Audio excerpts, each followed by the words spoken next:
importance of healthy mental health in a period of political and economic crisis in Nigeria. And we have our guest speaker for today, and that's the person of Dr. Olusegun Akinwotu, a medical doctor and a behavioral specialist.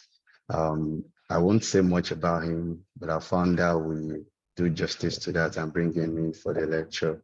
However, please permit me to invite founder who is the chief host for today's lecture, to come on board and take it over from here. And that's the person of Professor Abimbola Akintade, Professor and Dean of East Carolina University School of Nursing, College of Nursing in the United States of America. So welcome with me, Professor Abimbola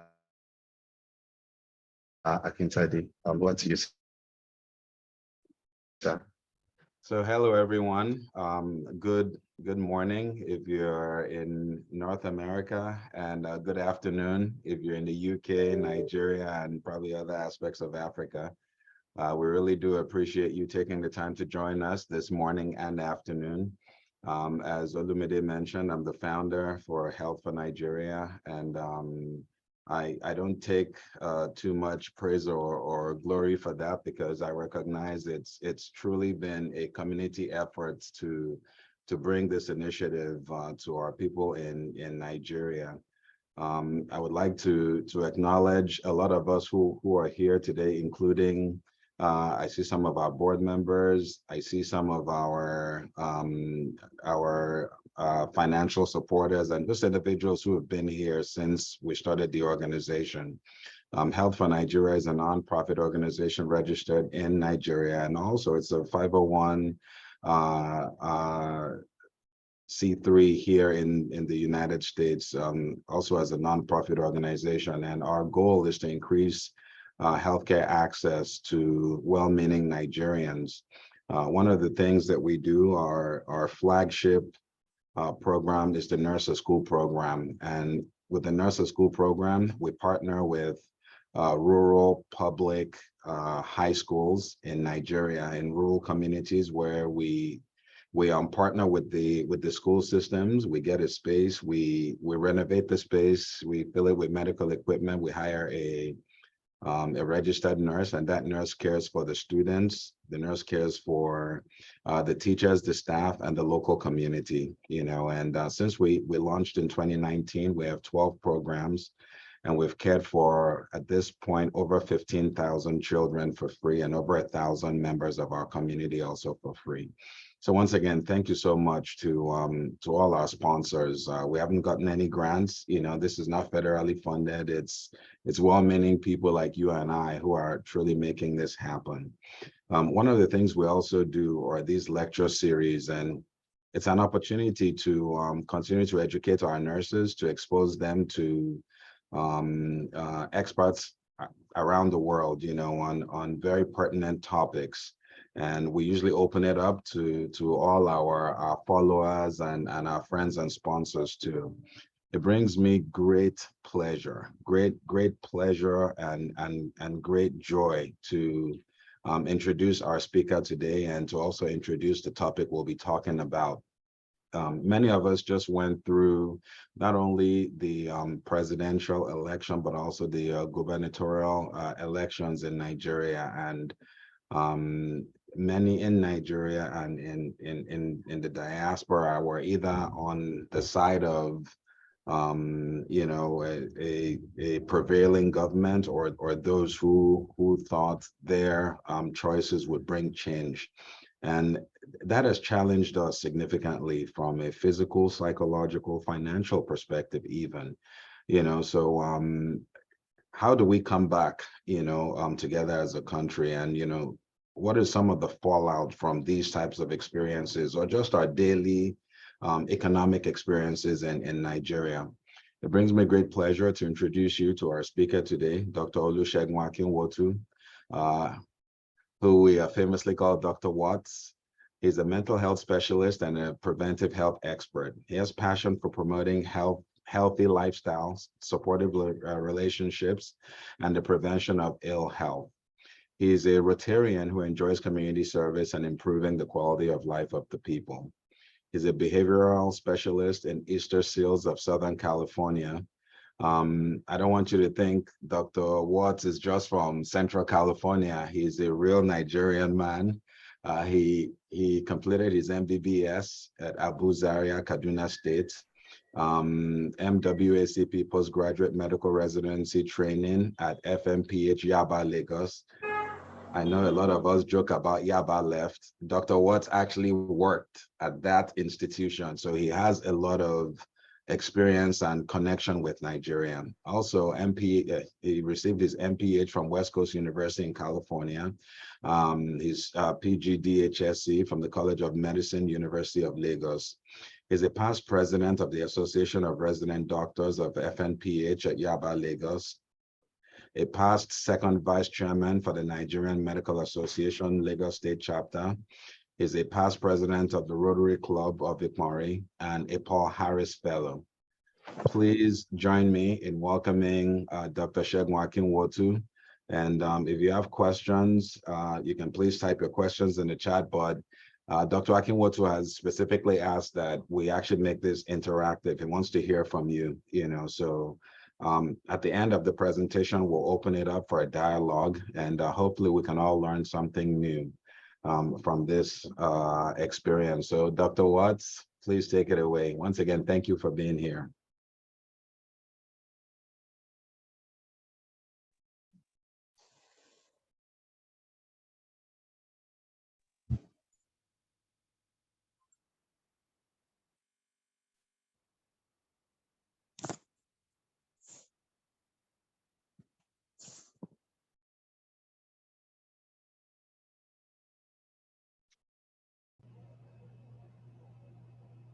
Thank you. Sorry.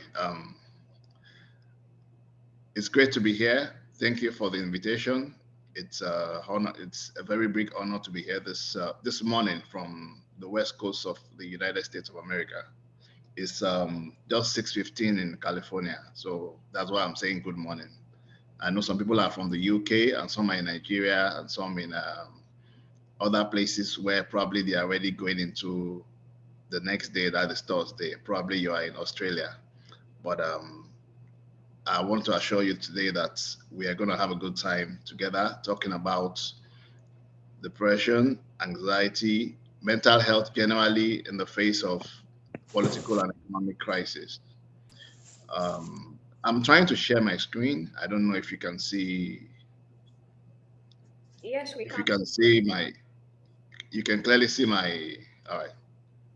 Okay. So we'll proceed with what is mental health, and then from there we'll talk about the benefits of mental health, and what exactly are the components of mental health.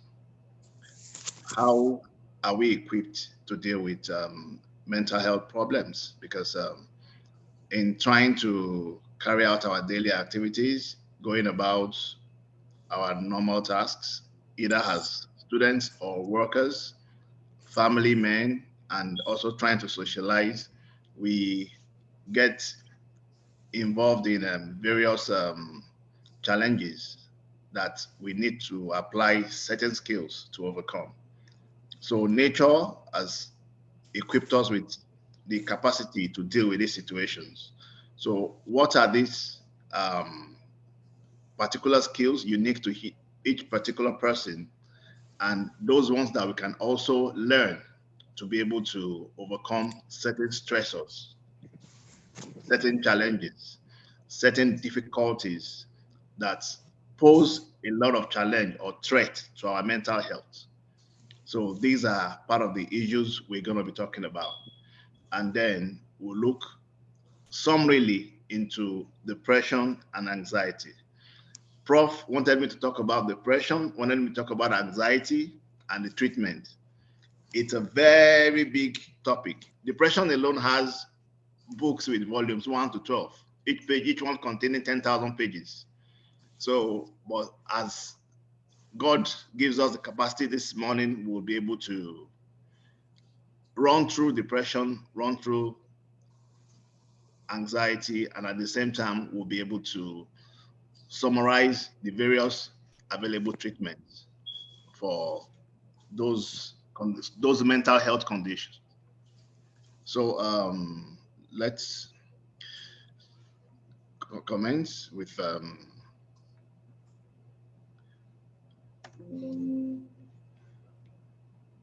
what is mental health? Can you see the full screen?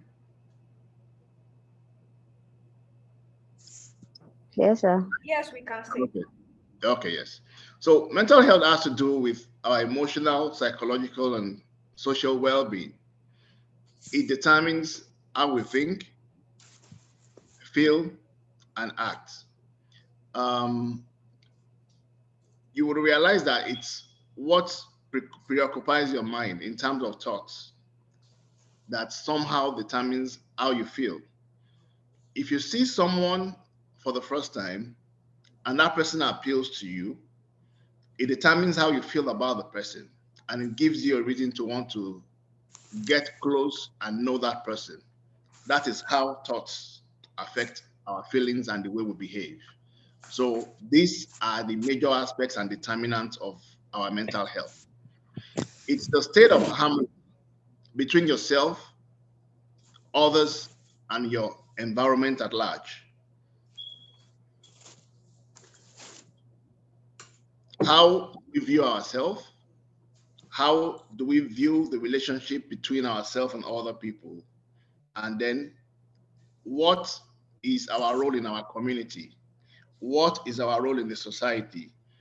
How have we tried to make things a lot easier for ourselves and then for other people in the community? This is what mental health is all about. Our abilities to interact with ourselves, taking decisions, and at the same time interact with other people harmoniously, and then creating a very stable and thriving environment where we can always try to process certain things we want to achieve, and we watch those things get achieved. We can set up businesses, we can build schools, we can also carry out like a needs survey in our community, and then let everybody put in their own recommendation or suggestion as what is required in this society, in this community. What can we do to make things better for everyone? That all has to do with mental health. If you are not personally very um, sound mentally, you won't have the capacity to want to interact with others on how to make your community a better place. So it all starts with you being personally sound mentally, and then you being able to also use that to affect your environment. Now, the environment we're talking about are of different types, depending on your location of the world, but we'll get there gradually.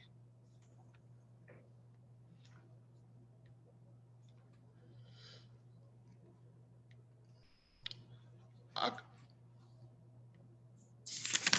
yeah, the components of mental health.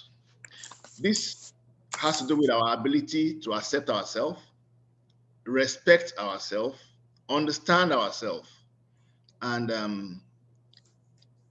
understand the fact that we need to be confident in ourselves to be able to achieve certain things. We have the capacity as individuals to plan ahead and achieve the implementation of these plans as individuals. So you being able to appreciate yourself gives you or places you in a position where others are able to also appreciate you, and then the relationship kicks off from there, and other things will happen. The capacity to feel right towards others, this is also another component of mental health. And then the ability to fulfill life's demands, set goals and work towards achieving them, take certain vital life decisions, and also solve problems.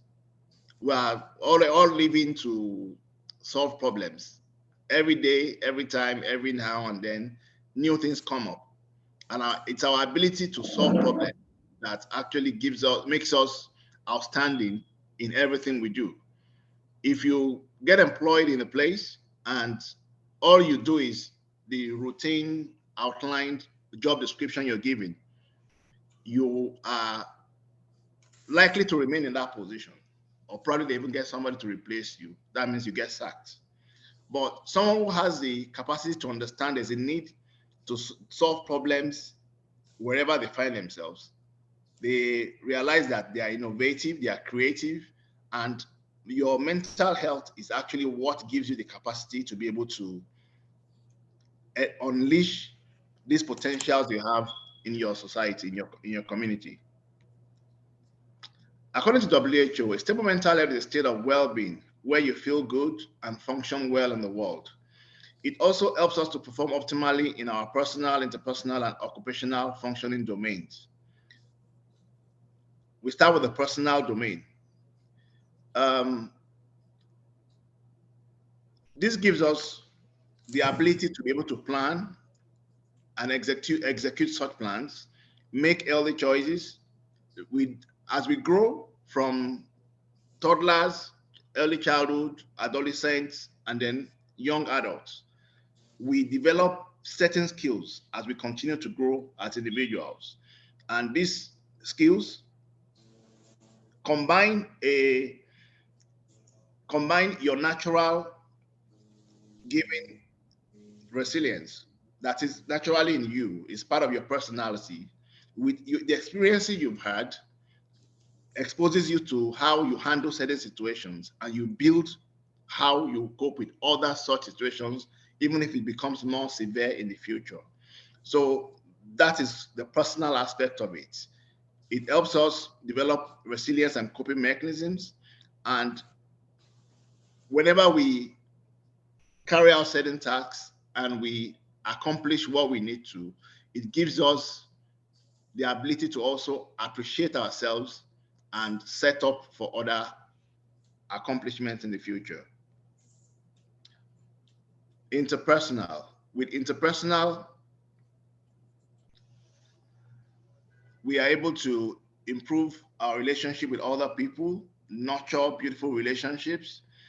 We are able to create meaningful and rewarding networks, and then we build enduring and mutual connections between our family members, friends, work colleagues, as it applies.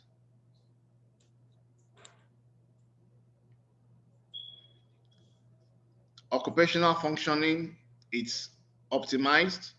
It enables us achieve better functioning as students or workers in whatever field of endeavor we find ourselves. So in summary, we are likely to enjoy a higher quality of life with a stable mental health.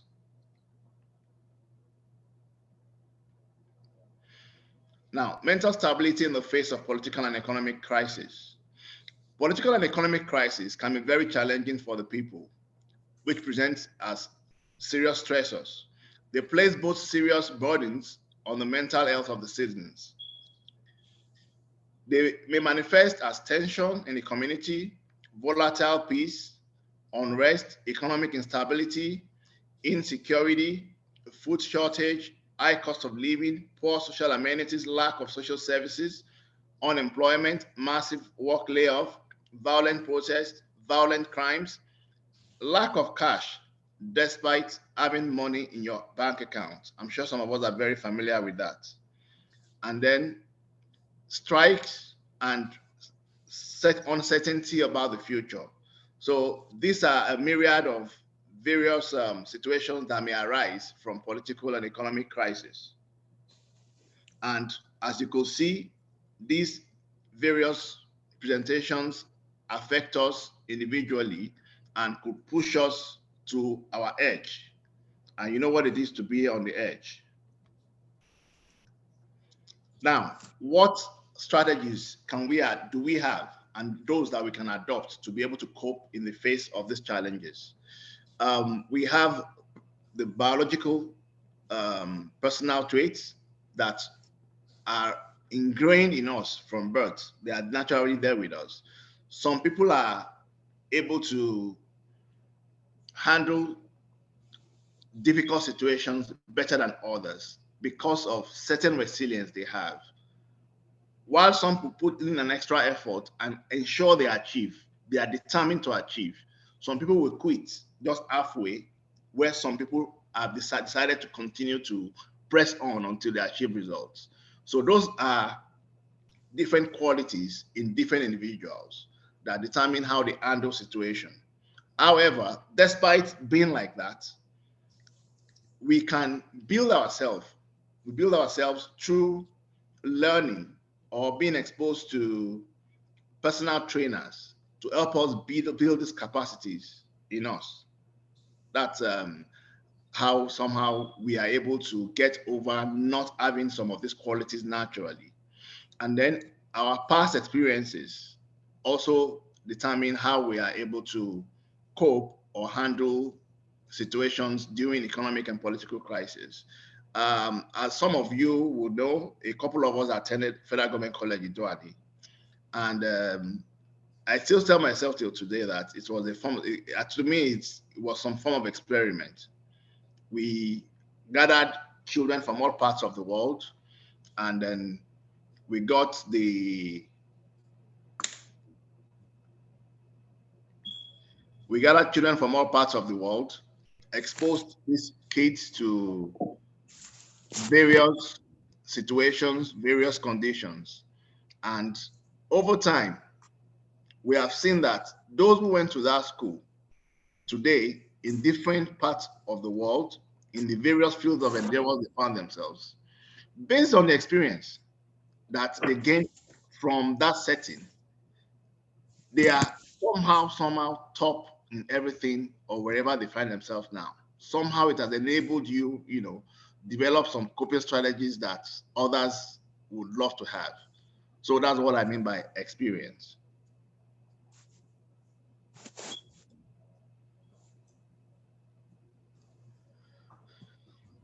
And then our lifestyle also determines how we are able to cope with these strategies. Now, social support is very important. The kind of support you get from family, friends, co-workers, and your social network. These are very important in terms of being able to cope with the stress that comes from economic or political upheavals or crisis. Now, our environment. We've we have been able to pass through similar political experiences both in the US and in Nigeria recently. And we had an election in 2020 in the US.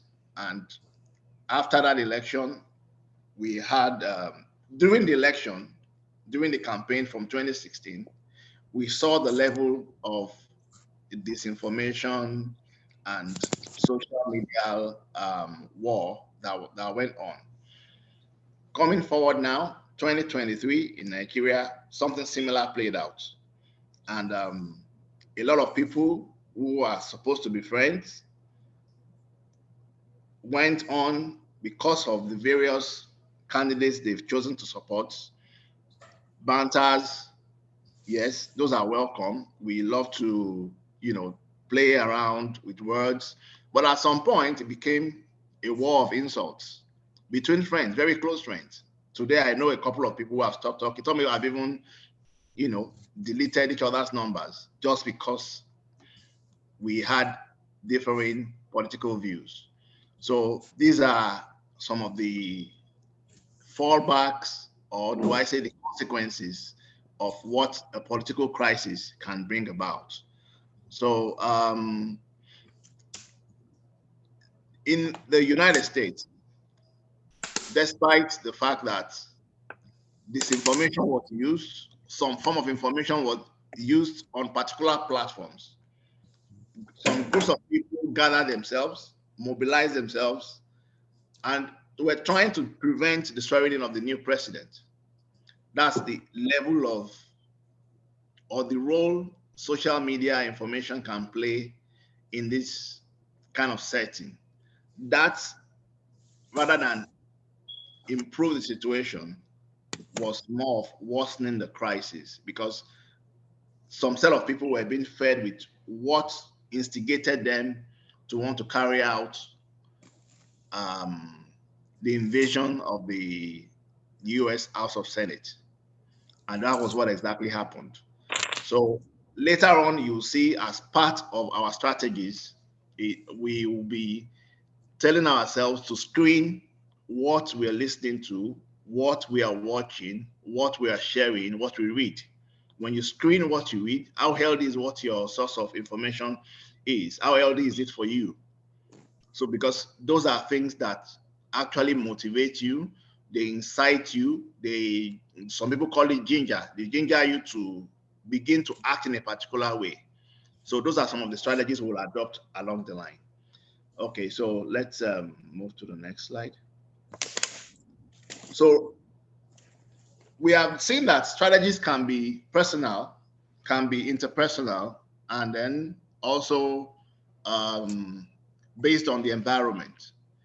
This environment, like we said, could be a developed country, a developed nation, could be underdeveloped or a developing nation. However, you don't have control about that large space. You don't have personal control over it. And as a matter of fact, it's the same politicians that have created a crisis that we're trying to see how we can cope during this crisis. It's the same those same politicians that control the environment we are saying. They are the ones that determine whether you will get water, you get light. They determine whether you have good roads, allocation of various monumental structures in the country. These are actually all determined by the politicians. So you have no control over that. Likewise, how will people respond to you? You lost a job. You can't really determine how or how many people will respond or how they will respond. That is the few ones that choose to respond. Are they giving you money? Are they helping you with another job? Are they giving you certain support, bringing foodstuff, clothing items to support you at that time? You have no control over all of this because people will take their decisions by themselves. What you have control over is what you should be able to face and how do you go about it. So it's advocated that we try to stay positive and optimistic in the face of economic and political crisis. Having such attitude, a kind of that kind of mindset helps you to believe that the future, this situation shall soon pass and a better time is coming. We should focus on also improving ourselves. We shouldn't dwell on being stagnant and allow time to just run by. Take every day as an opportunity to build yourself. Read books, listen to audios, watch videos that are inspiring, that are educative, that can add to who you are and improve what you have in terms of what you can contribute to the environment and the future of your country. Also, avoid wasting time and energy on situations you have no control over. Avoid dwelling on discussions that you can't do anything about. There are certain you drive past a place, your car runs into a pothole, you can't you have no control over that situation. Even if you develop the flat tire from that, you just fix your tire and try and move on. And don't allow that spoil your mood, change your mood for the negative. Judiciously screen what you feed your mind upon or what you feed your mind with.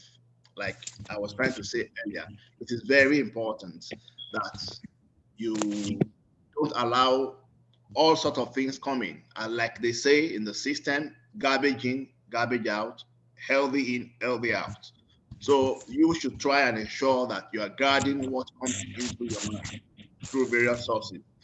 Create a budget at this time and then you try and keep to those budgets. Plan for emergency through saving. that also gives you confidence that whenever an emergency arises in the future, you are able to cope. So you are not in turmoil, or you are not emotionally destabilized. Avoid discussions that usually lead to unnecessary political arguments. Avoid unnecessary outings at this time. You can't predict what or when, an unrest will take place. Avoid late night outings for your own safety. Avoid potentially visiting potentially volatile areas. I'm sure we all know some places everywhere in the world. We have such places where, within a few seconds, chaos can start and the whole place is erupted. So you try to avoid such places during political crisis because you don't know what can happen. Then, coming to yourself, you need to imbibe the principle of self-care, adequate self-care, which encompasses ensuring adequate rest. Take whenever you're supposed to have vacation from work, that's not time to begin to face your side also. You want to sell bags, you want to see how you can. No, vacation is vacation. So take time out to rest, focus on other things outside work, so that at that time you come back to your table refreshed. Eat healthy, balanced diet. Like they say, the more colorful your plate is, the healthier for you. This contains greens, you have vegetables, you have fruits. All these are different colors. Stop the monotonous color of starch, starch, rice, starch, starch, eba, starch, starch, gari every time. Make it colorful. Eat healthy. Little, and then the older you get, the more you need to cut down on all these sources of starchy foods that become sugar when they are broken down. Eat just a little of that and ensure you have more vegetables on your plate and more of proteins. Proteins are the building blocks of the body, and it also helps your brain become sharper. So focus on how you can adjust your diet to fit into this. Stay well hydrated. We've seen situations where if even if you observe yourself, when you're thirsty, you get a little bit cranky, you become a little irritable. So those are some of the symptoms. So stay well hydrated. In addition to that feeling, there are other things taking place in other parts of the body. When you are well hydrated, you prevent some, development of things like stones in the kidneys because you're giving yourself adequate fluids in your body, and then you are not allowing those kind of um, sequestration and concentrated situation whereby you have a favorable environment for stones to develop in your kidneys. Always attend your medical checkup. You should have a physician, a personal physician. You have your routines. For those who have no health issues, that doesn't require them to visit their physicians routinely. If you, for instance, the person has hypertension, if the person has diabetes, those are the two examples I'll use.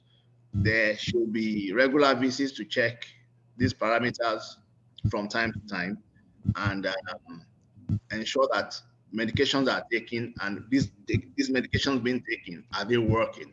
So that's how you'll be able to control those things. Once the blood pressure is controlled, the sugar level is controlled, I think the person should be able to live optimally longer as compared to those who don't control them. Exercise regularly, it is very important for your mental health. Regular exercises have been found to improve blood supply to all parts of the body. And when blood supply more oxygen as needed to your brain, you think sharper, you are able to, stabilize yourself mentally. So regular exercise is also important. Now, back to physical illnesses that we may have. Those who have physical illnesses like hypertension, diabetes, asthma, Parkinson, which is a neurologic condition, all these conditions have a higher tendency to develop comorbid mental health problems. So once you are able to control these conditions, prevent them from happening, or manage them appropriately, the the propensity of having a comorbid mental health condition will be less.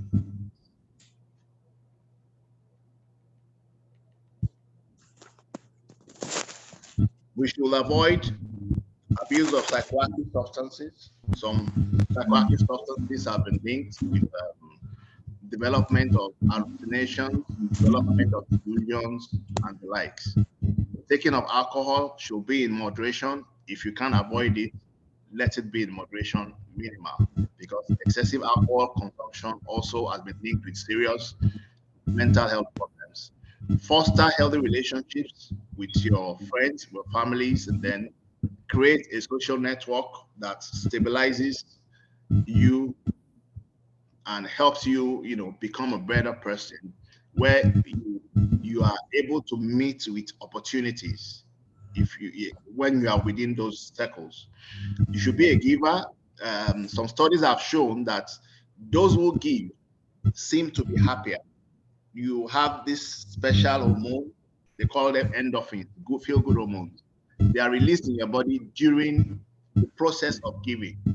That feeling you have, that elation you have, also helps your entire mental health situation. So it's always advocated that we also give. And then have a cordial, maintain a relationship with your creator. It is important for also having a stable mental health. Now we move to depression. Depression is characterized by low mood, reduced energy, loss of interest in pleasures, helplessness, hopelessness, and reduced concentration. When you're studying, especially when you're studying for long hours, you need to be able to focus on what you're reading so that you can understand. But it's been found in those who are depressed that this is not achievable. They are not able to focus and concentrate for long hours while studying. So that's why those who have depression are not able to perform outstandingly well in academic domain if the depression is not well treated. Now, also present with poor appetite, poor sleep, reduced libido, feeling of guilt, and that feeling of guilt has been described as a kind of delusion. They believe they did something bizarre. I know in some villages you hear that they say Aje is a witch. Aje yẹn kà pé òun ló ṣe léyìn tó jábọ́ yẹn Aje yẹn lòun ṣe. That is, the witch confessed that she was responsible for dropping the airplane that crashed last week. But actually, you find out that those people that made such confessions, studies have found that they were in a state of depression. They had that delusion that they were involved in that. That's when they made such confessions. And that's, you see, an elderly old woman who you describe as the witch. Her husband probably died 20 years earlier. She's lonely.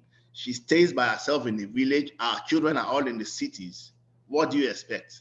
Depression. So that is what some studies have shown. Then they have suicidal ideation and suicidal attempts. We see these things more in the Western world, where people just repeatedly kill others, kill themselves, and find the various ways of ending their life for very flimsy excuses, flimsy reasons. And if you deep down asking more questions, you find out that there's something that links those behaviors with depression.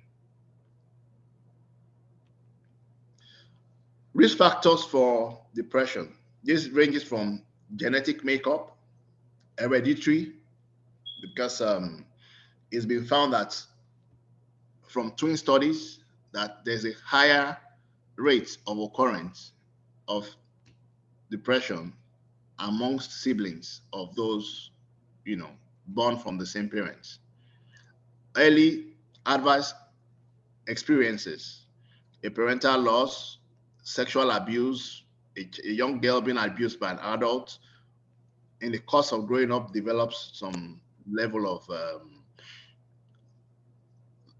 they are more vulnerable to develop mental illness if certain life events happen to them later in the future. Even without that, it may just spontaneously occur. Personality traits, anxiety, impulsivity, and obsessive compulsive disorder also have been linked with having higher propensity of developing depression. Social circumstances like divorce, um, sudden call off of a planned marriage. I'm sure we all know that how devastating that is to either the man or the woman. But however, it affects the ladies more, as we have seen. So basically, such social circumstances are they fuel a higher tendency to develop depression. Physical illnesses, neurologic disorders like Parkinson, and post myocardial infection, myocardial infarction, that is some kind of sudden heart attacks and the likes. When those kind of things happen, beyond that, people are likely to, or people have been observed to have gone into depression.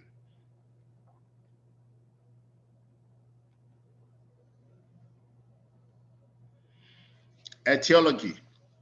Um, Also, like the risk factors, etiology has been found to be biological, psychological, social, and for the biological, we have a genetic predisposition, hereditary tendencies, personality traits, and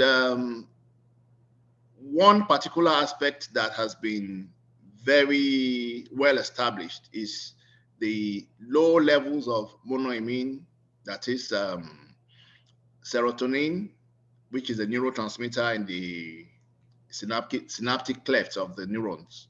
And then we also have the dopamine and norepinephrine. All this have been found to be low in people with depression. And antidepressants are given.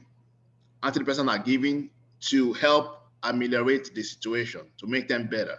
And this mechanism of action of the antidepressants is such that they either increase the release of serotonin within the clefts, or they inhibit the enzymes that break them down. So naturally, we have production of dopamine, serotonin in the brain, in the synaptic clefts, but they are not there every time. There's a process that eliminates and produces new one, eliminates, produces new one. So because some people have it low, and when this is low in them, they are seen to have some kind of mental illness like depression, a mental disorder like depression. So medications given have been used to sustain those low levels, that's improve, not sustain now, improve the levels of those neurotransmitters. And this has been seen as better improvement in these conditions. Most of them get out of the depression. So psychological causes, adverse life experiences, disruption of normal marital, parental, and familiar relationships. Social, low socioeconomic status has also been linked with higher prevalence of depression. Those who live in the shanties, those who reside in places where they're exposed to crime. You know, crime is higher in slums. When you live in a slum, it's a sign of your socioeconomic standing in a society. So a lot higher crime, and those people who live there, as compared to those who live in the eyebrow areas of the society, have been found to have higher prevalence of depression. Gender, females have been shown to have more of depression than males.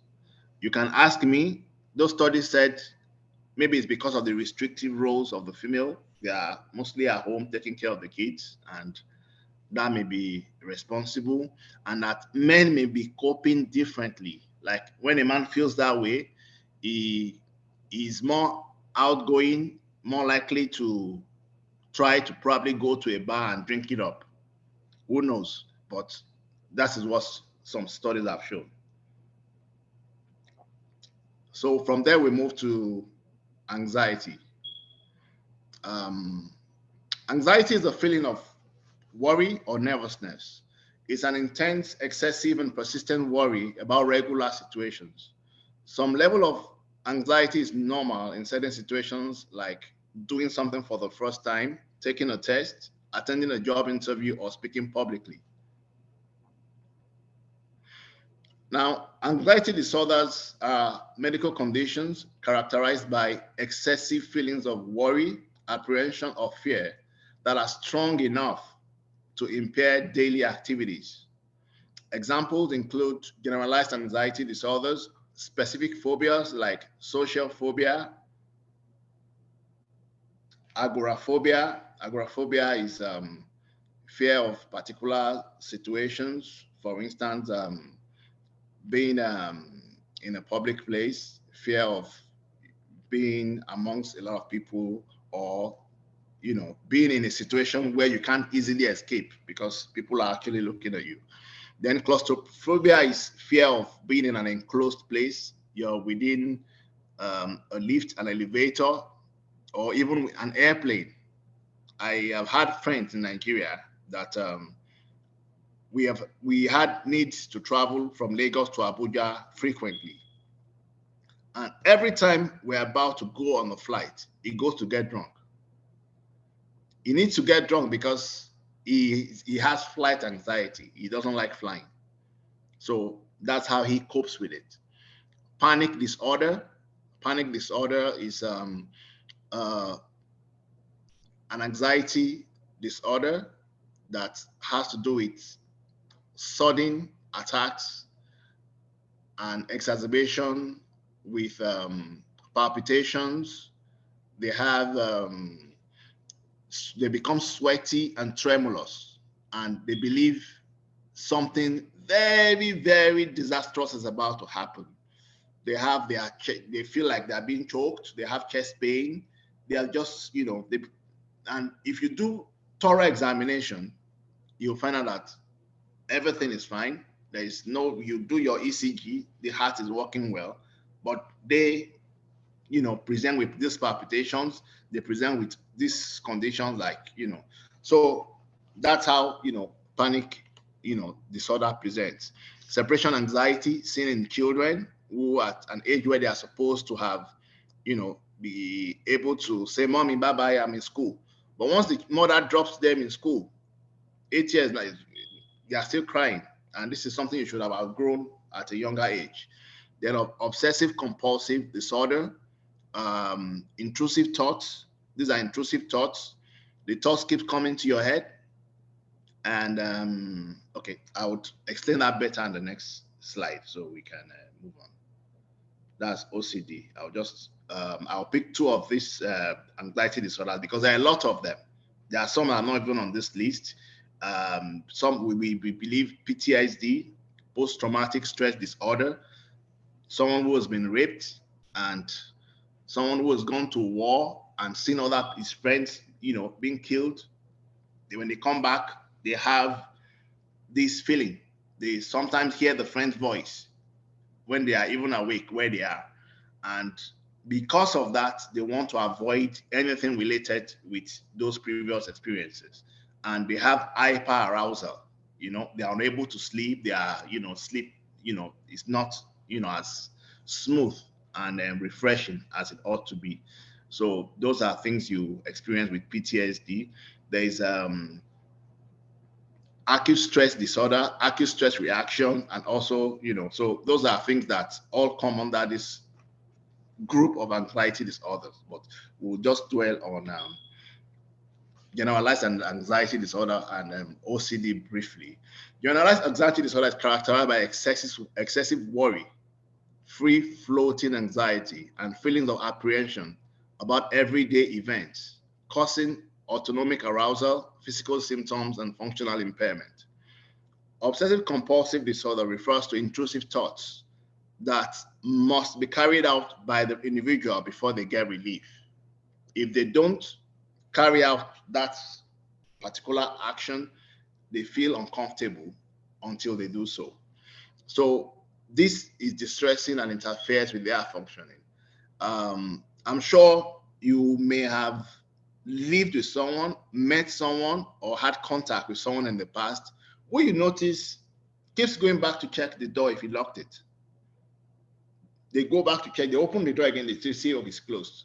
Or you are driving, they want to go out to work, they're already in the car, and they go down to say, oh, did I lock the house? They go back there to try and see, oh, they locked it. They go to the car, and even before they drive away, they go back to check. Checking happens on 63% of this condition. Hand washing, people, involved in the ritual of hand washing, they keep washing, and that's related to contamination because they have a belief that it's been contaminated. So they keep washing their hands repeatedly, thinking but nothing has happened really. And then doubts, having doubt that something is true, even when you know they've checked, they've seen that okay, it's okay, but still, for some reasons, that thought still telling them to have the doubt about it. And then you see some people when you give them money to count for you, they counted the first time it's 50K, one bundle of money, or maybe bundle of 500. They count another time. They will see them counting again. Isn't that distressful? Imagine you are selling, you have a lot of people on the queue that you need to sell to. That's how it impairs the functioning of the person. So those are the two we will dwell on for now. Management of depression and anxiety. These have various modalities. The major, the pharmacologic use of medications called antidepressants. And funny enough, the same set of medications are used to manage both conditions, which is the SSRIs. And then one of the group of the tricyclic antidepressants called clomipramine is also used for obsessive compulsive disorder. That's the other one. And we also have some those who present with panic attacks. You want to first get them to calm down. So you introduce benzodiazepines. Those are the anxiolytics, which people popularly call Valium. That helps them first calm down. And for long term, if it persists, you place them on the SSRI, and they also have the psychologic treatment. It's been found that the pharmacologic and the psychologic treatment being used together produces better outcome for these clients or the patients. There are other modalities because we have sometimes resistant depression or very severe depression. The person doesn't want to eat, the person has lost severe weight, and you need to do something in a catatonic, stuporous state. You need to act fast so you don't lose the person like that. So ECT is electroconvulsive therapy. Some electrodes are connected to the brain to shock the brain. And this is thought to stimulate some inner part of the brain, the aspects, the system, the area of the brain that is responsible for responses, activity, and keeping, the person. That's the reticular activating system, the limbic system. Those areas are, put on the alert so that the person can be more, active in, come out of that depressive state.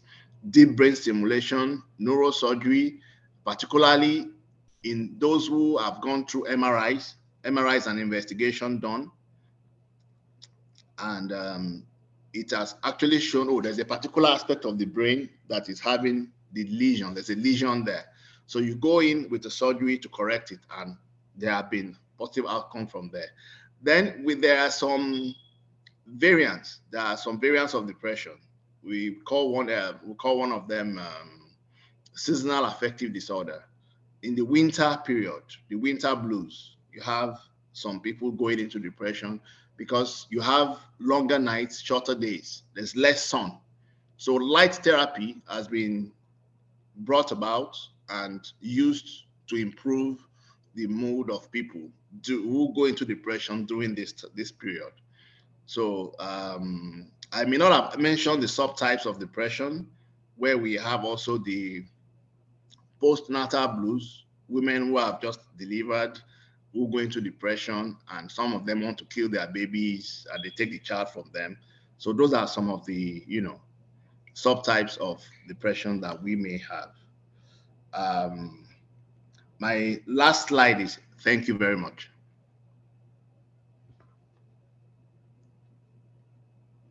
Dr. Akinwotu, thank you so much. We really, really appreciate that. Obviously, at a time like this, where a lot of what you shared are things that many people are going through. I'm also on several WhatsApp groups where we've had to settle some fights, and there are some relationships that look like we may not be able to repair for a while. But so if you can stop sharing, Dr. Akinwotu, just so we can see everyone. Um, you know, we're at the point of the presentation where we can actually get some interaction going. There's already a question in the chat box, but the first thing I'm going to ask you, Dr. Watts, is I really appreciate the science behind behavioral health. When we think about Nigeria, and we think about our people and what we're going through, isn't our political and economic climate enough in of itself to cause anxiety and depression? And for the common man that cannot afford some of the treatment modalities you shared, what are some pearls, they can take away just to reduce the level of anxiety and reduce the level of depression they probably face? Um, with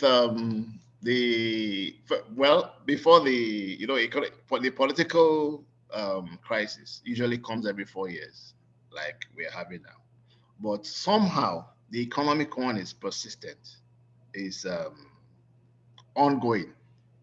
And somehow within the last 8 years, we've also seen that the fortunes of Nigerians, as some will say, things became more difficult. We find we need to spend more money to buy the same bag of rice.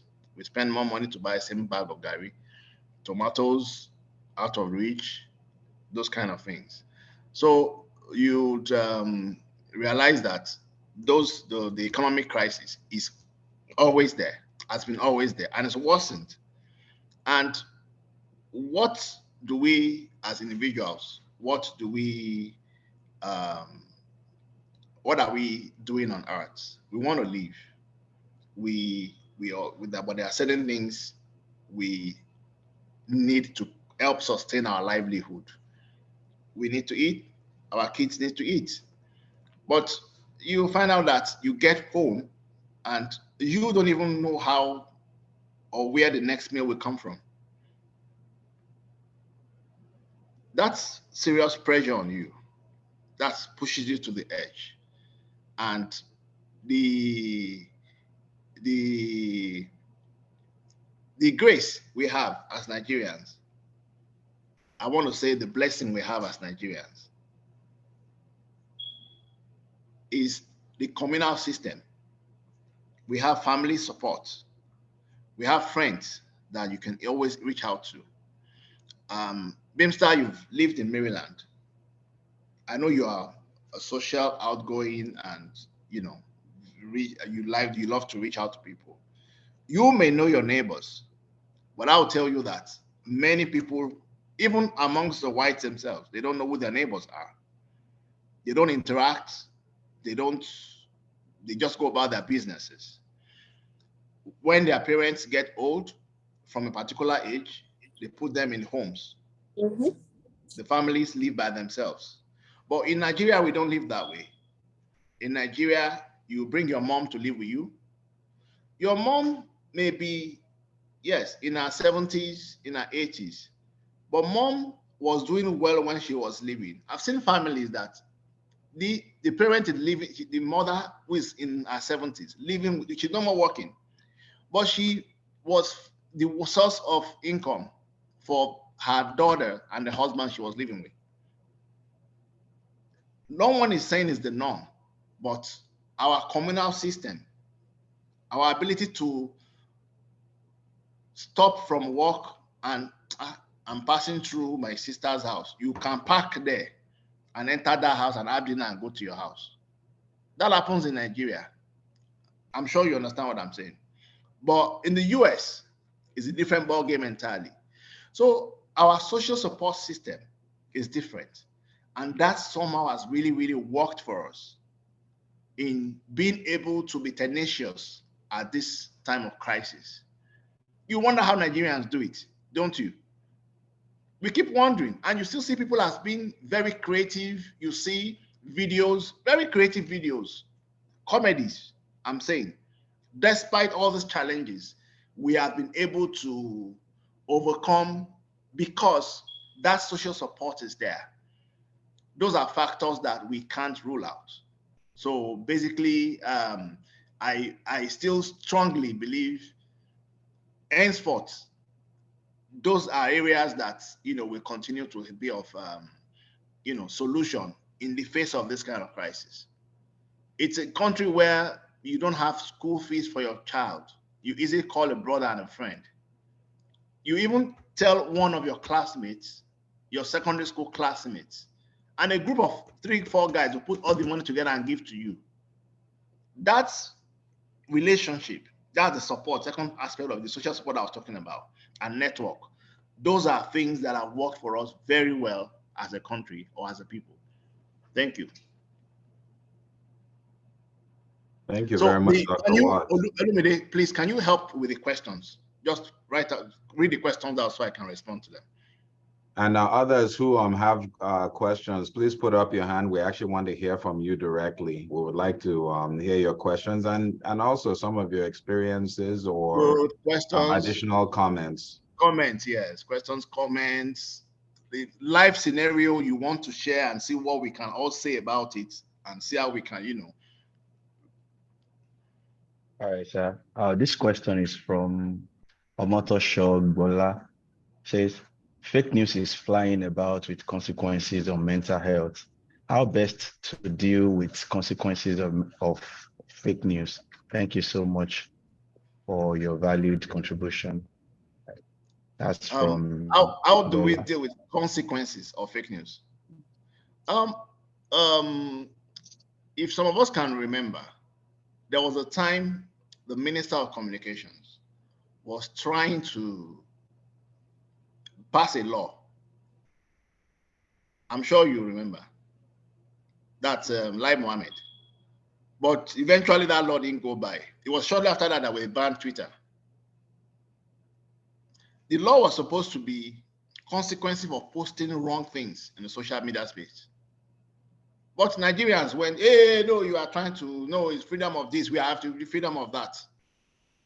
So there's no way that's a space where, in this part of the world, I'm talking about in the United States now, in as much as we don't think such law is existing, but shortly after the 2020 elections, where clearly they found out that there was Russian interference and they used Facebook, they used that. They did I'll summarize a small documentary they did for you. During this documentary, they asked Americans, you people gathered at a particular spot in, what's it called? In Washington, D.C. You gathered there to protest something against Hillary. That Hillary this, they found something Hillary did, Hillary did that. They didn't find any second email. What they found was in July. But close to the election in October, there was this information going around that they found more emails. And that was the time many people decided for Trump. They now asked, so where did you think it came from? They said it's from the federal government of the US. They said, no, it was Russians. From that house, they were evicted from by Obama before he left office. He told them to leave the United States. They got the house where they were sending those things from. And he asked them, are you aware that that mobilization came from foreigners? One woman actually nearly fainted when they told her. do you think the US was stupid for now calling the CEO of Facebook? They called him to their own National Assembly. They called him to Washington. That what is happening? Why was your platform used for this? So that's why these days, if you post certain things, you know they bring it down because they know there are consequences. I don't know if you get my point. So those consequences will come if there is a law. Legislation has to go forth. If you post something, what do we do to the person? But as long as it's free for all, we'll continue to still have it like this. But like we said during the presentation, we need to screen what we put up. Some people will continue to enjoy it. Like I've seen a video before on a platform where my doctor colleague, hey, they raped Nigerian girls in Jos. Hey, see them. And this was porn. It was porn posted. Pornography that if you go there, you see www.sex.com. That video is there. But you brought it here, they acted out that scene like that. And what was posted on a video to say they are doing this to our Christian sisters in the north. Look at how they are, because those guys that did it, I think it was done in East Africa. And it's a video they did, was acted and posted to that area. But you see people bringing it. There are also videos you see about mutilations in certain parts of far away Africa. But they will post it and say, this is happening right now in Benue. How do you reconcile all that? You cause panic, you cause disaffection, you incite people. So there certainly must be consequences, but we'll get there gradually. Thank you. Thank you very much, Dr. Watts. I think one of the most important things you said is we are also culpable for that, because many people see something and the first thing they think of is sharing it to other people without taking the time to make sure, you know, they actually vet the information. We have a couple of hands up and we can probably alternate between the hands and the messages. Mr. Adamovi Osho. Mr. Osho used to be a program manager at Health for Nigeria, and he left to pursue his PhD. Mr. Osho, you have your hand up. Welcome, and what's your question or contribution? Thank you very much, Dr. Akintade. Sorry, I'm somewhere I can't put on my camera. It's okay. It's okay. Yeah. Thank you so much, Dr. Akinwotu, for the presentation. I think generally in our climate in Nigeria, we don't talk about mental health as much as we need to. I guess my question basically was around how do we have this discussion more? I think particularly for our vulnerable populations like children and in schools, but how do we identify, you know, mental health issues? How do we begin to discuss them with children? And what more can we as society do? I think in schools, in areas where children are primarily found, how do we help them through those kind of crises? You know, you had mentioned earlier that going through some certain experiences builds resilience, but I don't think everybody can build resilience. So some people will suffer through those kinds of experiences, and they would need some resources to help them through to eventually build that kind of resilience. So I think what can we do as society, or, you know, even within our own space as an individual, to begin to have those discussions with those vulnerable populations and kind of remedy some of these mental health issues before they begin. Thank you. Dr. Watts, also, if you can speak to the to the stigma associated with mental health, I think that would be helpful. Thank you so much for the question. Being able to start drawing attention to problems of mental health from our schools, it's a very lovely idea. And right now, I know that there are certain conditions, mental health conditions, that are predominant among those age groups.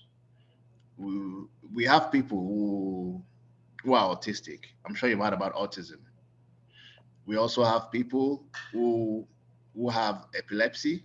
Epilepsy, yes, it's neurologic, but they have predominant mental health problems like seizures, causing, repeated seizures gives them the anxiety that they're going to have another one.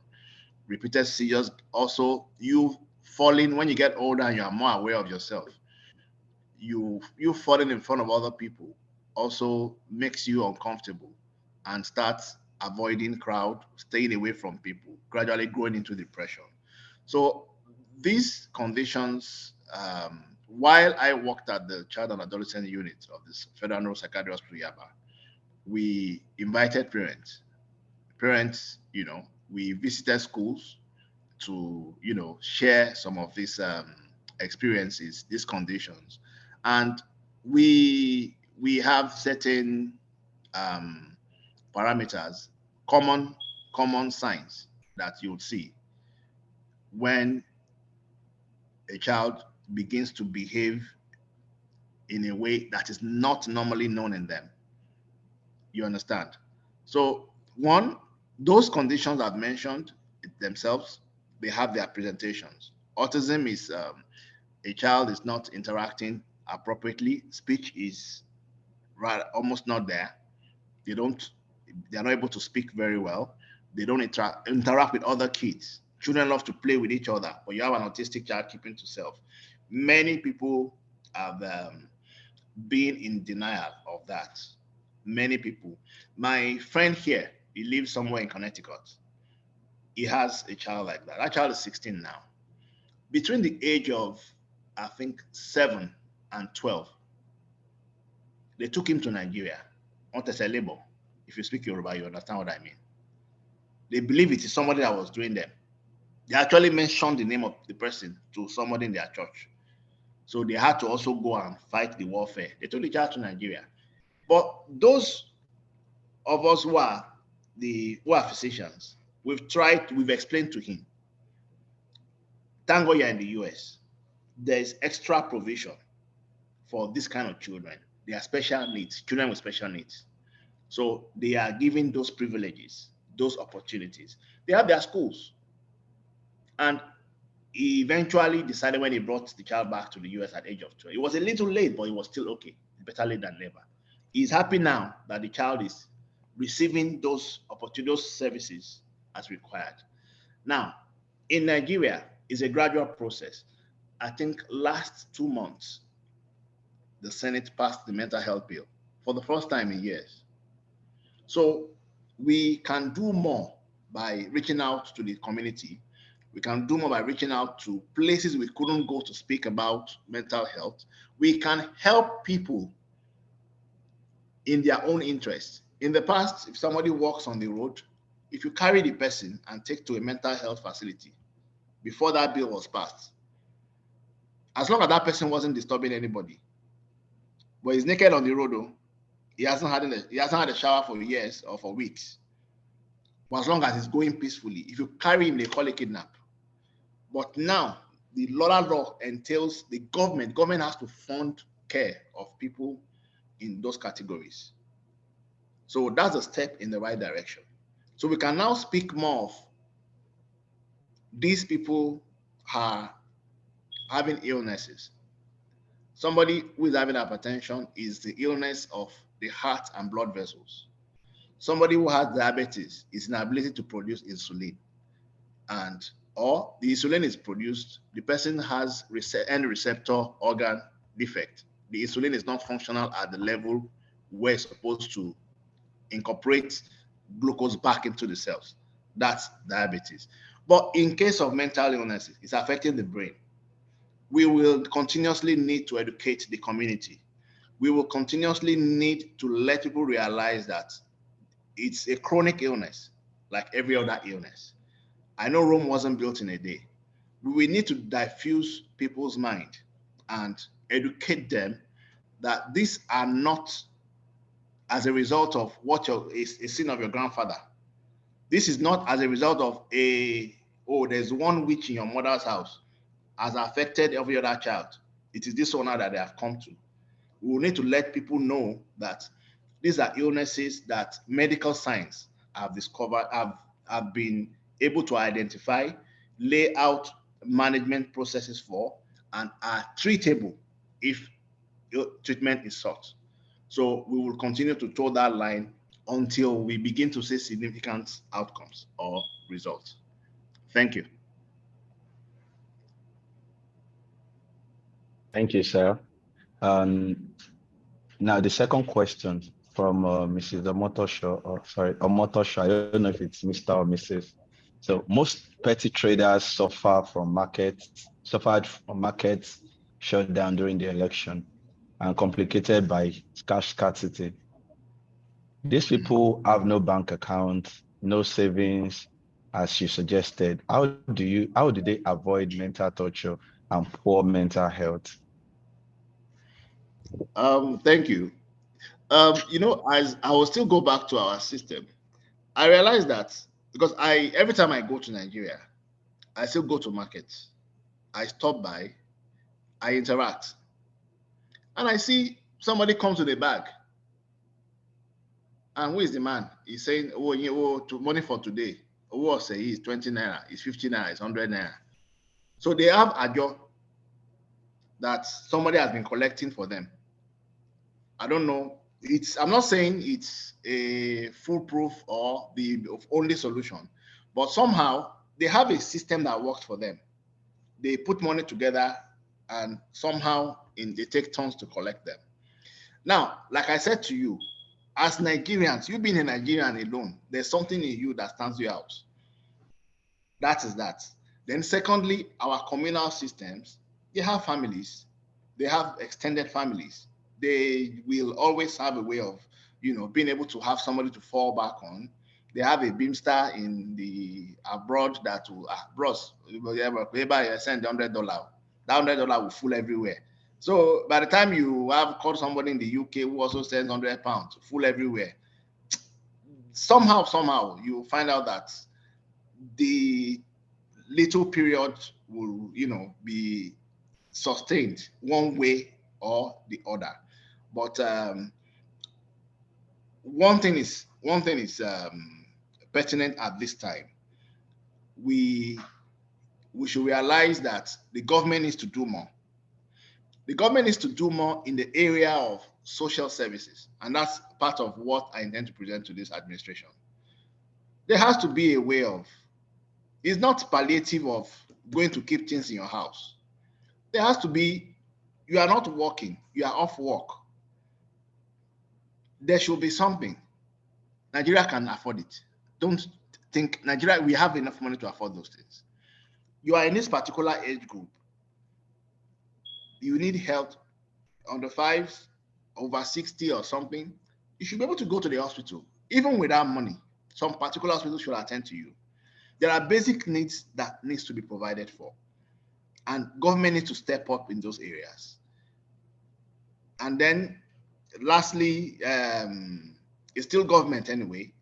Policies, more people-friendly policies need to be put in place to, support businesses, give loans to these same market women as a compensation for what they went through during this time. There should be forgivable loans that, okay, I give all of you so certain amount to support your business. You inject that into their business.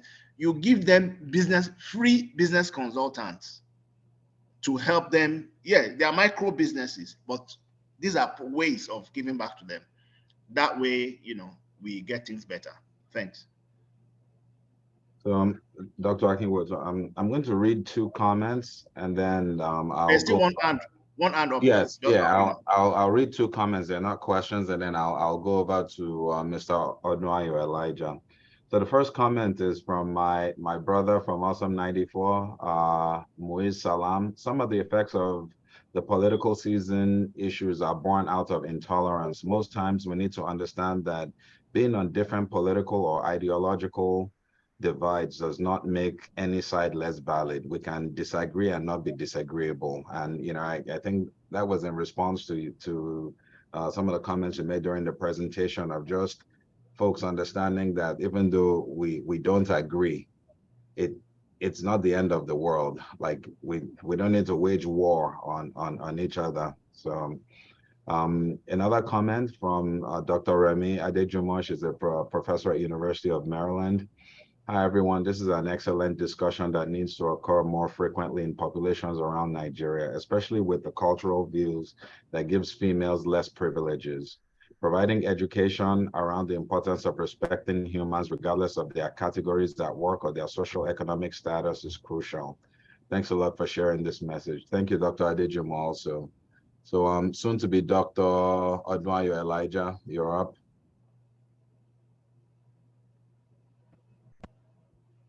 Thank you so much, Dr. Beam. Thank you, Dr. Akiwotu, for the wonderful lecture. Truly, we've not talked about mental health enough in Nigeria.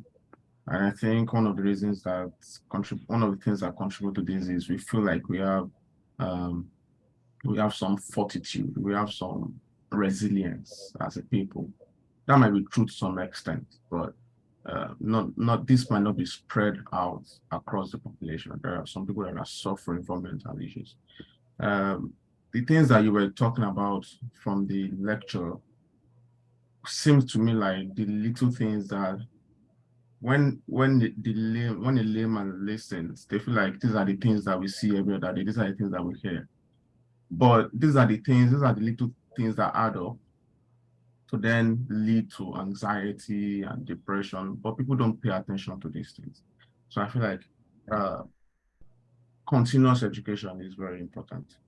And also to speak about the importance of community. I live in the US, and I understand how community is very important, because when I lost what I had in Nigeria and in the US, it was very hard. And what I did was I was very intentional about getting people like me around me.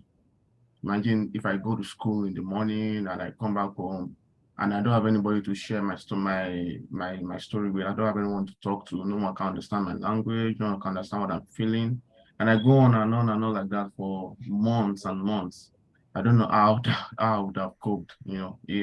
So I think people should not live in silos. You can't live in isolation.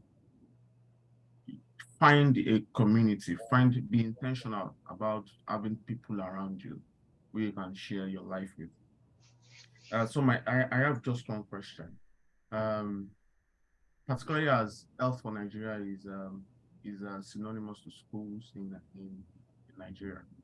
It has been found, especially for college students here in the US, that sleep has some direct relationship with mental health. It's anxiety, depression, paranoia, hallucinations, and so on and so forth. What can you say about how important sleep is to our mental health as a people? People feel like if they sleep less, they achieve more in life. Or it's the other way around. If you sleep less, you achieve less. If you sleep more, you achieve more in life in the long run. So what can you say about how important sleep is to us as individuals?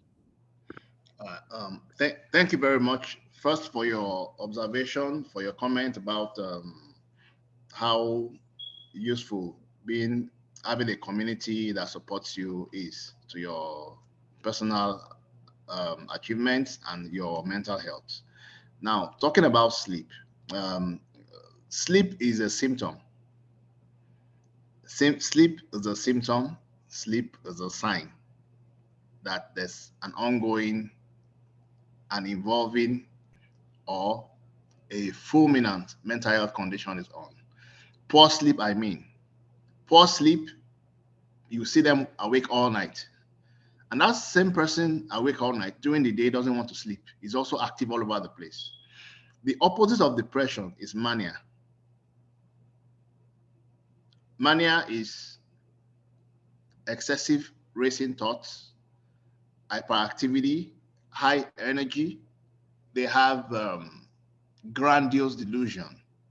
They believe you hear the person saying he is God, or he has solution to all problems. He's saying he has, you can see him, he has nothing. He will tell you he's the owner of the biggest banks in the world. He has 40 Porsche cars like that. Grandiose delusion.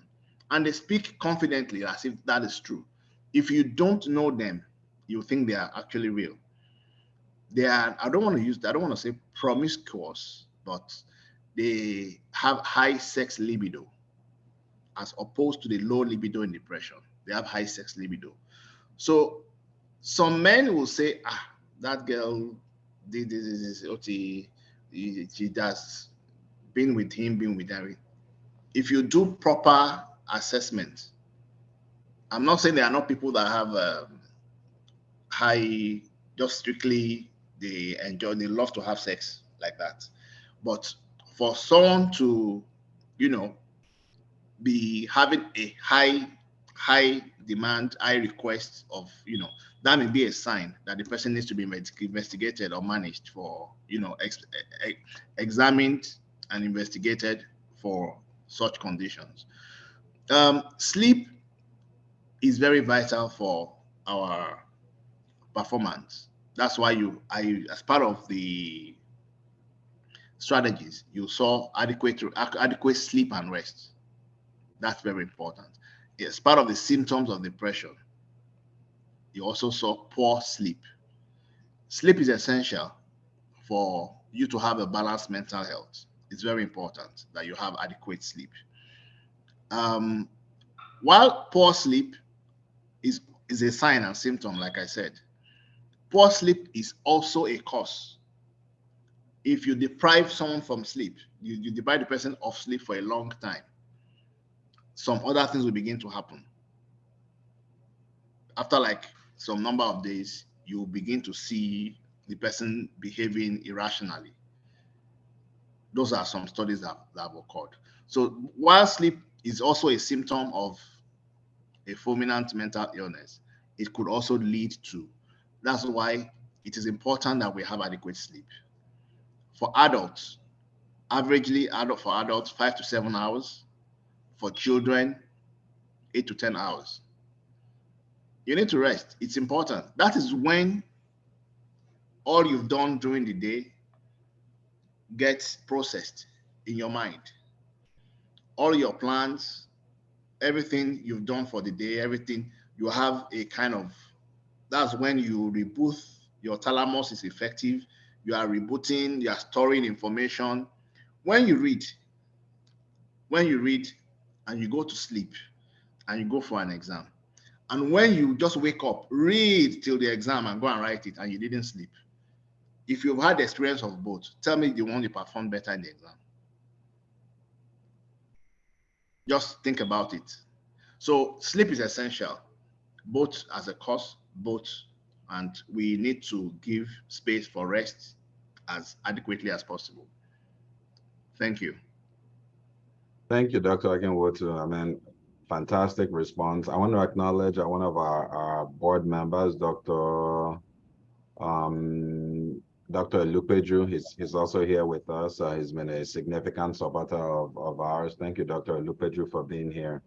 There's a comment here, and I'm hoping this individual, Capo Ayoride, I'm hoping that person can unmute and share a little more about their question or comment. So Dr. Akinwotu can respond to it.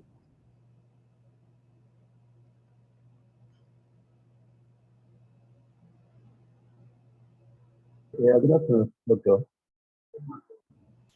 Thank you for that presentation. My comment or suggestion is that the emphasis on our natural or our cultural social support is actually winning because the cultural social support cannot exist in isolation. It's affected by the economy. And I believe that almost everybody has a relative abroad that can put some remittance there. It's also not really true. So if we are looking at solutions or explanations to why we are still resilient in face of the adverse economy, I think it is beyond just the social support or the migrants that we have available. What I would say is it's what we are inbreaking, more of an environmental thing. So that's just my only comment. So that we don't get carried away with the fact that because we have so many people abroad, they have a migrants, actually what is saving us. It's far from true. reality. That's all. Thank you. Thank you, Kapo Ayoride. I actually read the comment earlier, and I was actually going to come to talk about it because I have the comment section open there. I did not, in isolation, say that the solution to those market women that didn't have access to cash was people remitting money from abroad. First, I said they have savings. They have a system that they pull money together. And somehow, I believe during that crisis, they were able to fall back on some of it. I also went ahead to say they have immediate relatives within the country, the friends and relatives that could have also supported them, as compared to what we see abroad, where people are just by themselves and they go about doing their thing. They don't really, it's just government. You have a problem, you go to government. But we have a system. And I also gave example of a parent who is living with her kids and grandkids, who probably during her lifetime, she may not be educated, but she was a market businesswoman, still has access, has houses where they pay her rent. We have many of women like that in the 70s, in the 80s, now still in Nigeria. They have a lot of money, they have many houses, and they didn't go to school. So, and I said that such families have been seen to have been sustained by those parents. Before I now lastly said remittance from abroad, we cannot, in as much as that is not all, but if you go to what CBN publishes annually as income from abroad, you'll be shocked. I'm not saying that is what has helped them, but somehow this thing trickles down. I'm not saying they send dollars. Those people may have naira that they have used to credit their accounts. But I gave a number of options of how they would have been cushioned during this period. And the fact that as Nigerians, we have that resilience to be able to meander our way out of such quagmire. So that I think takes care of that. I saw something about um, we cannot separate spirituality from our mental health. That's by Luro Adeola Tosin. Is it okay to quickly talk about that? All right. I will shed some light on that. Or do you want to say something? Because I'm Yes, seeing the question. Sorry? I want to say something. I want to ask. Please, I please go. I have Please the go ahead. question. Please go Okay, ahead. the reason I asked the question is uh, some of the times in school where I am as a nurse, being that it's in the rural area, you find some of the students go into a religious trance. All these they are trance, and sometimes they become violent. And the staff members of the school will be like, this one is a religious matter. It has nothing to do with health or otherwise. So the reason I'm raising the question is I want to just ask if there's a place for spirituality or a kind of spiritual balance in addressing mental health, particularly in the rural community. Thank you. Thank you. Um, I'll first speak from one experience, some few experiences I had. While we were working in Yaba psychiatry, or they still do it, they go to prisons, Nigerian prisons. They go to the prison in Ikoyi, they go to prison in Olodia Papa, that's Kirikiri. I came across a client that's a patient there that we go to see.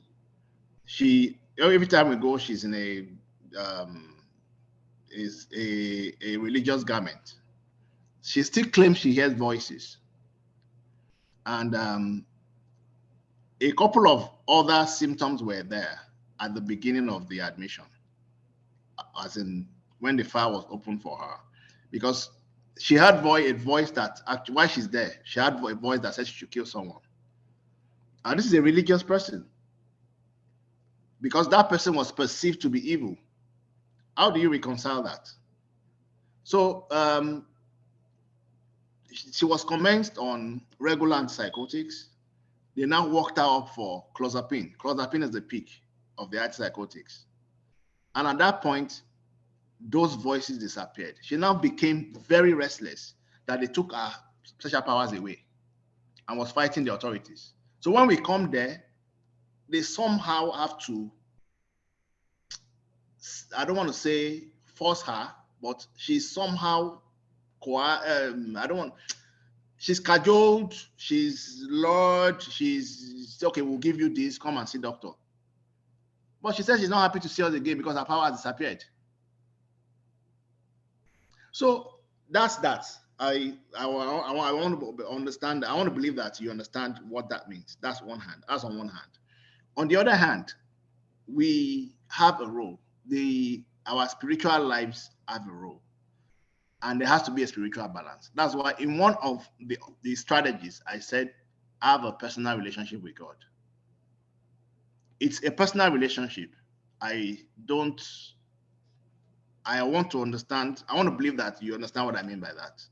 The relationship between anybody and God is personal. It is not a crowd thing. So I know people pray and I know prayers are answered. But what I tell people is management of mental illnesses is a multidisciplinary approach. We have biological use of pharmacology medications, we have the social support, and we have the pharmacologic interventions. Part of social support is also you having people pray for you while you're taking your medications. I do not come again. I actually, I tell you, if you're a Muslim, please get people to pray. If you're a Christian, get people to pray. If you're also a pagan and you believe in prayers, allow people to come pray for you. And if you worship some traditional idols and you believe in it, whatever you believe in, pursue, but still take your medication that we are giving you conventionally. And you find out at the end of the day, those who have adopted allowed those multiple approaches fared better. There is this peace you get from from believing that there's a superior being that sees what you're doing and can help you out of your serious problems that other people cannot help you out of. So there is actually a room for spirituality in solving mental health problems or having a mental balance. I was speaking with somebody. I was speaking with somebody. She moved from Nigeria to the US just like 6 months ago. And for the past 6 months, they've more like been in isolation. When I say isolation, they don't have friends yet. They've not, and you have a boy, a son who is 17, going to be 18 in a couple of days. This boy has been having thought intrusions of death. Where do people go to when they die? When they die, what happens to them? And he's anxious, he's afraid. The mother called me because she had known me, in Nigeria to be involved in mental health treatment, psychiatric management. I then told her that let's not pursue drug treatment or pharmacological interventions or psychological interventions yet. I asked about, yes, he had some antecedents of if he's in an enclosed place, he becomes unduly anxious. So there's some degree of neuroticism in him already. That's a neurotic trait. And you don't want that to become flourish. You don't want it to grow. Does he have friends now?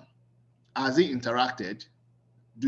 Nothing. They don't have anything. And the first port of call we both agreed on, I said, okay, you can register him in a gym where he goes out to, at least he sees other people, he carries out exercises. But I don't know if his age mates will be there. Most people in the gym are not in 18 or 17. They are mostly adults, 30 and above. So he may not really find a peer group there. But if you go to a church, a church near you where they will have the children's church, they have the teenage church, and you will attend the adult church. If you can get that done and let him meet people, it will have the first step. Let's see how that helps with these thoughts. Because the boy is by himself, he doesn't have friends yet, he's lonely. And this is somebody in Nigeria who had a lot of friends, had many schoolmates he was interacting with. But here now, he's been in isolation. And not also forget the fact that, okay, if 2 years ago they lost their dad before they now moved to the US last year. So he's a potential candidate if things are not, resolved on time. But you need to first build that relationship. Let him have people he interacts with, that is age group, mates. Then let's see how that goes. Let him go to church. Go to church on a Sunday. And ever since we had this conversation 2 weeks ago, yesterday we spoke, he's getting better. Thank you. Dr. Akinwoto, we had 2 hands up earlier. From everyone also, there are some wonderful comments in the chat section. I'll recommend that you read those. Mr. Lorvan Osage had his hand up, and then Mr. Olaito Oyedun had his hand up also. Lorvan Osage is a female. I think she's my Oh, she was my set in the one. Forgive me. It's okay. I'll eat the punishment after the.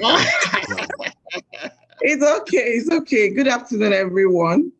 I'll say kudos to the organizers of this program. It couldn't have come at a better time.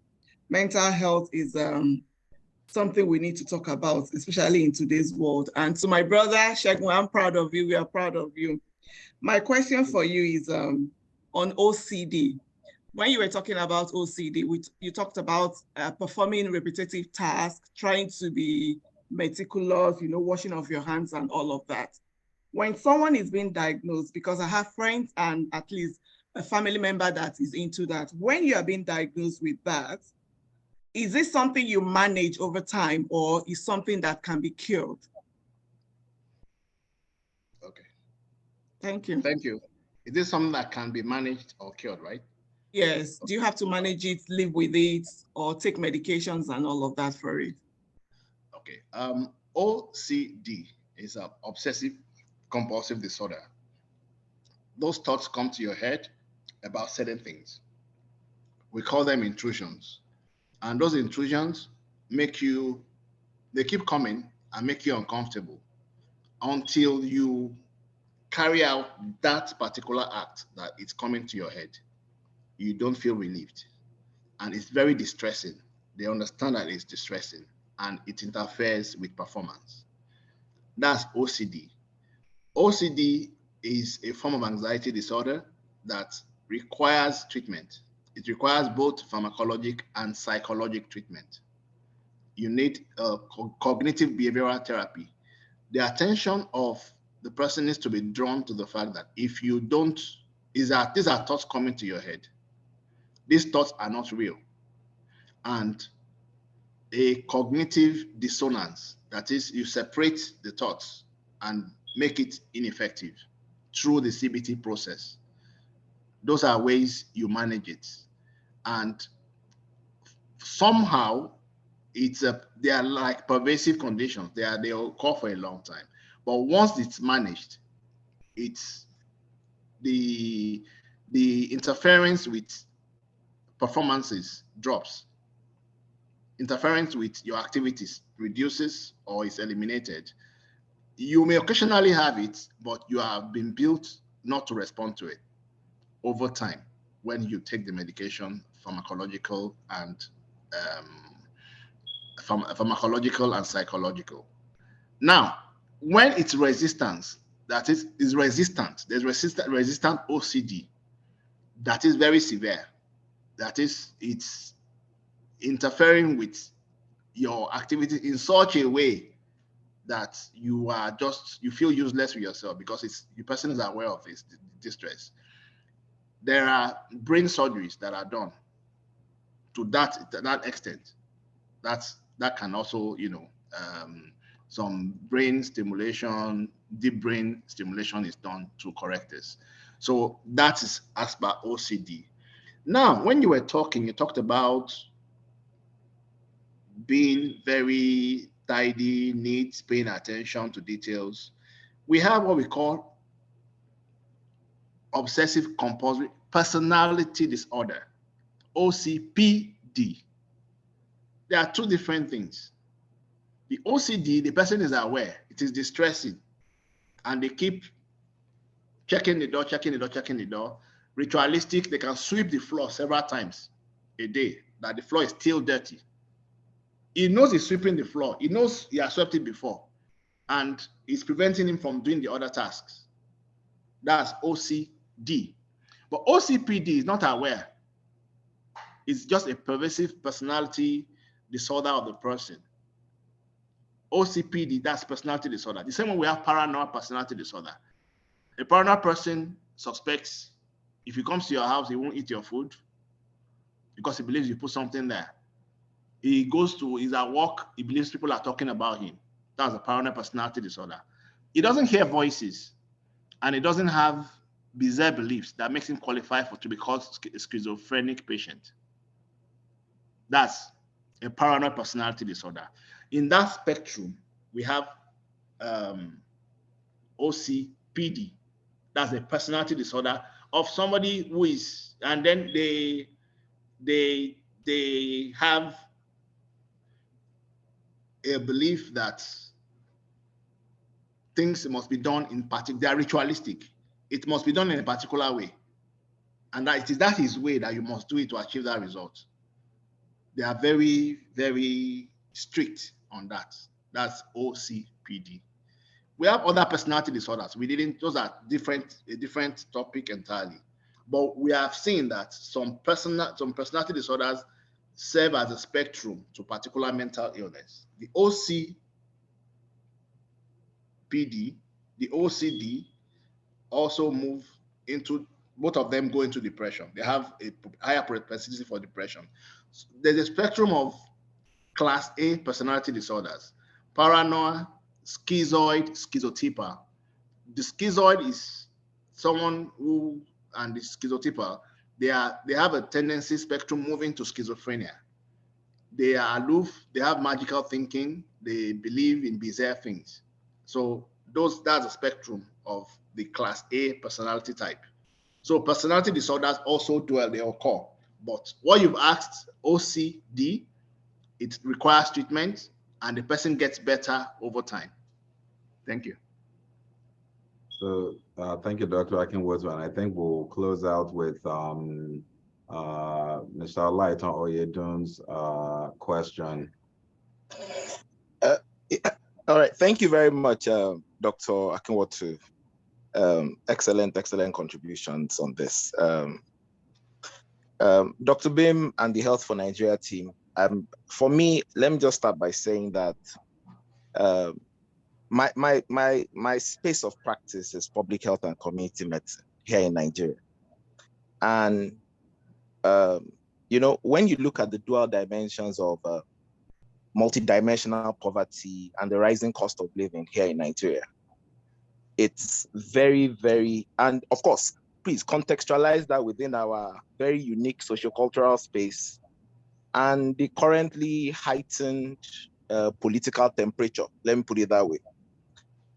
It's very easy to lose sight of the value of a healthy mental health.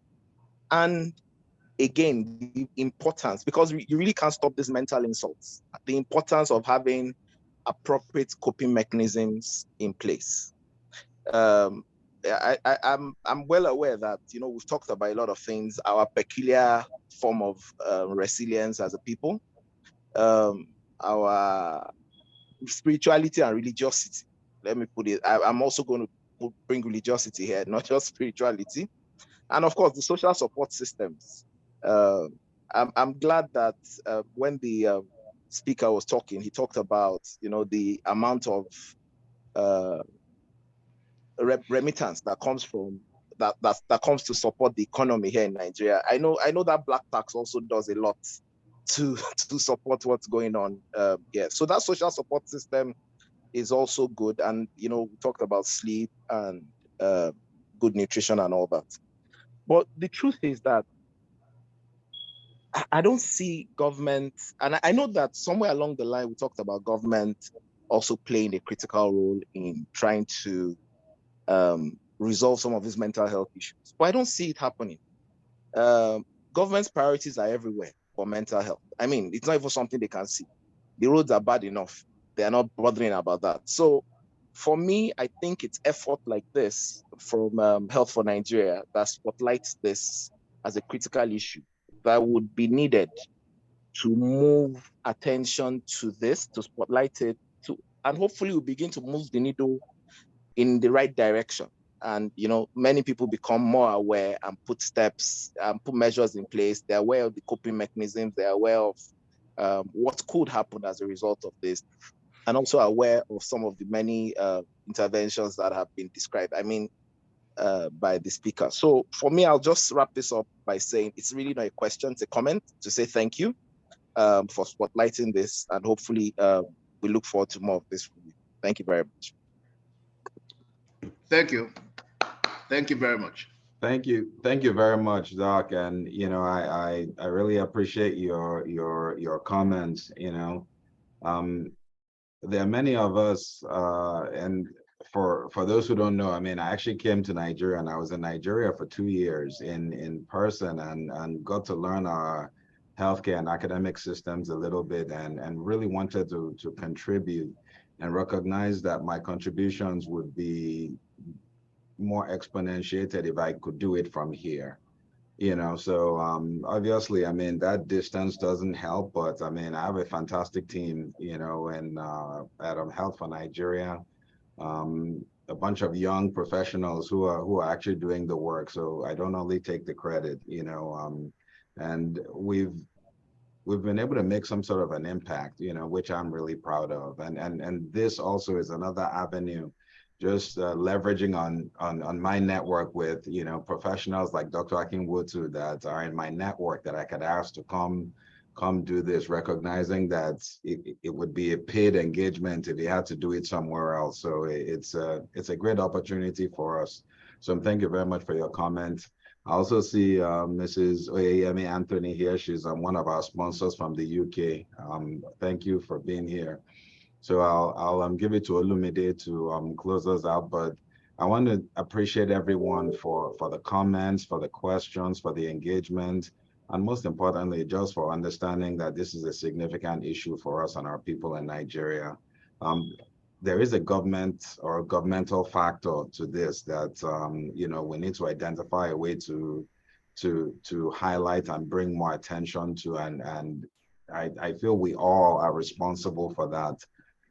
So we just have to keep the conversation going. Dr. Akinwotu, Dr. Watts, my senior from secondary school, and as professional as Dr. Watts is, he's also a very social individual, a very intelligent gentleman. Thank you very much for your fantastic presentation. Thank you for your patience and your grace with addressing the comments and answering the questions. This was very enjoyable for me. And it looks like everyone also benefited from it. You're welcome. Anytime. Olumide.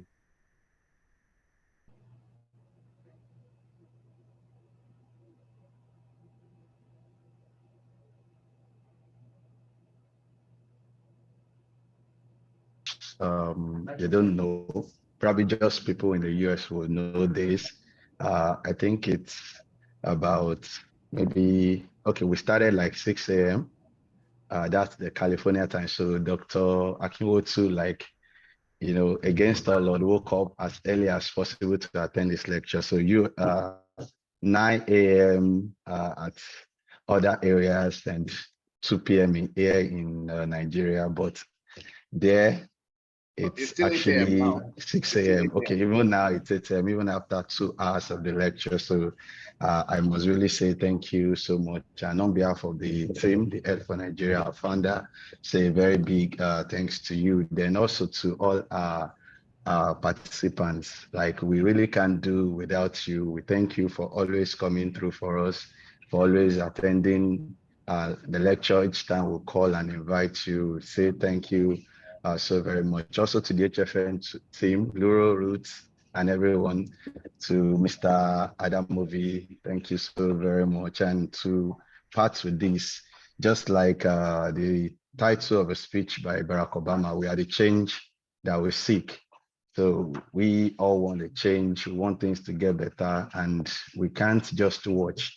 And we can't only sit and just look at the things turn around. We have to like come and make an impact. So the work HFN is doing, I'm also using this opportunity to call on everyone to please come in and support us. We have opportunities and avenue for sponsors of different projects and all. We ask and we beg, we appeal that you should come through for us. This is not directly impacting us as individuals, but people all around, the less privileged and all. We have what's it called now, the school projects, programs for students and kids who couldn't afford healthcare services. And HFN has been well enough, been able to help and assist. And also thanks to every sponsors. And so we are calling on you to please come through for us and let's put us together and help these people.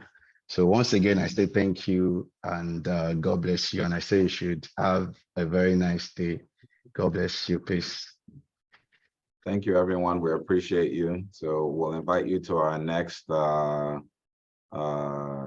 quarterly lecture series also. We'll make sure we line up something that's impactful, that's relevant to our country, and hopefully everyone can not only learn, but also participate. So thank you very much, everyone.